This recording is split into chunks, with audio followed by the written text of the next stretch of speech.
Hello, everyone, and welcome back to the channel. This is Coach Steve here, and today I'm going to give you a coaching tip of the day. Would love to talk to you about the subject of leadership. That's right, leadership. So, whether you are already a coach or you are looking to expand your coaching, or if you need a coach, the topic of leadership will almost certainly come up. You will be faced with people in the workplace or at home or whatever the industry may be who are leaders that need to make tough decisions. Their job depends on it, their employees depends on it. So we're going to talk a little bit about leadership and some of the different styles. We're not going to go too in depth on these today. That's for another time. But for today, I just wanted to point out a few different leadership approaches that you should be aware of. Now, as I go down the list, just know that there's more than this, but this is just a few for now. So the first one I want to talk about is the leadership approach that's called traits, right? Sort of like you were born with this trait to be able to lead. Now, that was something that has been kicked around a lot in leadership over the last, I don't know, 30, 40 years ago. And I think we pretty much decided that, you're not quite born with leadership. Leadership is something that you develop. Leadership is something that you have a certain skill set for, an approach for. It can be changed. It does fluctuate at time, your style. But just to say that, hey, this person is born a leader and this one is not, I don't think that's really fair to say. Now, for me, coming from a world being in sports for most of my life, I've heard that say a lot of times. You'll see a guy on the field who takes the initiative, who's a good communicator and works hard, and people say, hey, that guy's a leader. He's going to lead this team. Well, that could be the case, but it's not always necessarily the case. Sometimes different leadership situations take different leadership personalities and approaches. So that's the first one. I'm not buying into you're born with it. I'm buying into, hey, it is something that you have to figure out what your skill is and how you can best utilize that skill. Now, the other one I want to talk about is the skills approach, which I think is very valid and very important when it comes to leadership. Now, you're going to be in a situation where you need the absolute skills, you need the knowledge and the ability in whatever field or project that you're working on in order to lead yourself and your others or your team through a certain situation.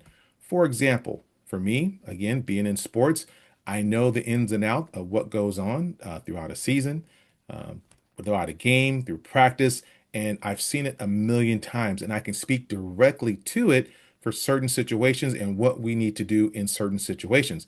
Now, if you put Coach Steve in a hospital and we're talking about people's lives and surgeries and things that need to be done, I may not be the guy for that. I have no knowledge or skill of what it takes to be a trauma doctor, nurse, physician, whatever you want to call it, to get those things. I wouldn't know the first thing to do in order to help this person or to lead a team. But the only thing I'm gonna do in that situation is somebody find the doctor because it's not me. So I don't have a skill set that would necessarily cause me to lead in an environment like that.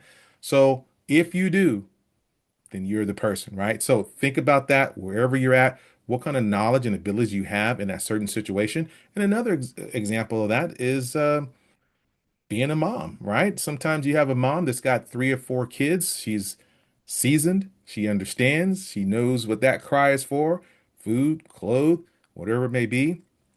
And then take a new mom, first time mom having a baby, not knowing what's going on. Well, this mom with the skills and background that's been there, done that, can certainly help lead this new mom down a path that can help her be successful in raising her children. So that's another example right there. A third way we want to talk about is situation, right? We have a situation that calls for leadership. Something happens on the workforce or at job or at home, a situation happens, you have to adjust. Okay, here's the situation. You may be that guy that's reserved and quiet, but the situation calls for you to step up. And I'm going to guarantee you at some point in your life, you're going to have to be a leader. Um, don't look in the textbook. Don't just say, hey, compare yourself to George Washington or something like that as far as being a leader. But there's going to be a situation that comes up where you're going to be asked to lead, whether that's in your home or away or your job or whatever it is. And that's when you're going to have to make the adjustment. You're going to be able to evaluate what's going on, evaluate the situation, see what's real, establish a goal. What's the reality of the situation, and what can I do to help and lead in this situation? Sometimes leading can be very active. Sometimes leading can be very quiet and passive when the situation calls for it. That kind of reminds me of a lot that's going on in the country right now. You don't always have to react. Sometimes by not doing anything can be a good sign of leadership. So that's one. The last one I want to touch on a little bit is called servant leadership. I think of all the leadership styles, this one is the one I enjoy the most working through. I enjoy being able to help people and get the most out of what they're doing. And on the surface, you might feel like, well, that's an oxymoron, whatever that means, or contradictory. How can you be serving and leading at the same time? I'm glad you asked. So for me, the essence of being a servant leader is it boils down to a sentence that I learned in sports a long time ago. As a coach, am I putting the people that I'm in charge of in the best positions to succeed? How can I help those on my team be better so that they can be better at their job, which is ultimately going to help the team succeed in whatever task that is called upon to do. As a leader, it's my job to find out each individual what makes them tick, how do they succeed the most, what are their stumbling blocks, where are their weak areas, and where are their strong areas. So by me serving them get through what they need, I am actually leading not only them, but the whole team down a road of success and accomplishment for the goals that are at hand. So that's just a little tidbit that I wanted to share with you guys today about leadership. And again, if you're listening to this video right now and you're wondering, I wonder what leadership skill do I have? Well, give me a call. Let's talk about it. I'll leave my information below.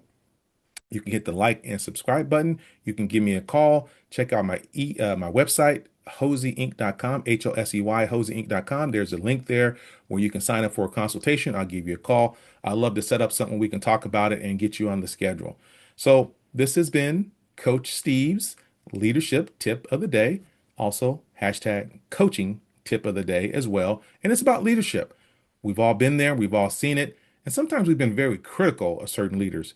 But before we're critical of certain leaders, let's take a step back. Let's see what our skills are. How can we help? How can we be better leaders when the situation calls for it? So thanks again, guys. Hope to see you next time. Hit the like and subscribe button, and we'll see you next time. This is Coach Steve. Got to go. Take care. Bye-bye.